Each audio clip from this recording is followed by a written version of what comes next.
بالله من الشیطان الرجیم بسم الله الرحمن الرحیم.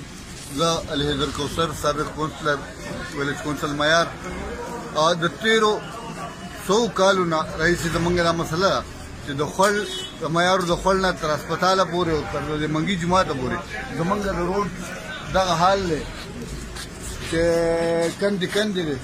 په بارانونو کې د چا جامې محفوظ نه وي، دلته د بني ادمانو تګ ناممکن وي. خټې خو د تېر 2 کاله وړاندې د تېر حکومت د دې لپاره 2 کروړ روپۍ ویستې وې، خو د بده قسمت په الیکشن رانږدې و او په هغې باندې بین ولګېده او تر اوسه پورې زموږ موجوده حکومت نه د ایم پي اے صاحب نه د ایم این اے صاحب نه دا خواست دی چې کم از کم نور تر مسکیني پورې د روډ دغه حال دی، خو کم از کم زموږ د معیار د هسپتال پورې د پله پورې او تر د منګي جوماته پورې په دې روډ زر تر تر د غور وکړی شي چې دا روډ جوړ شي. نور ډېر مسایل دي موږ ته، خو دا انتهایي ایمرجنسي مسله ده چې دا حل شي.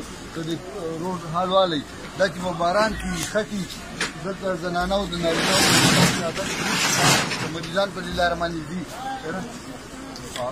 زه ګوهر علي شاه سابقه جنرال کونسلر معیار ویلیج معیار نه خبرې کوم او دا زموږ ډېره غټه مسله ده چې دې روډ دا حل دی.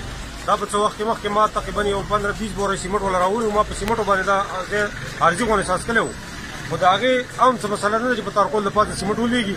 او مهرباني د حکومت وکړي چې د صوبایي ممبر نه او د قومي ممبر نه هغه کې ټول حکومت کې پی کې حکومت دی، په مرکز کې حکومت دی، مهرباني وکړي چې خوړ نه موږ له منګي جوماته پورې او د هسپتاله پورې دې روډ غم وکړي او دا روډ دی دا تاسو کتی شئ.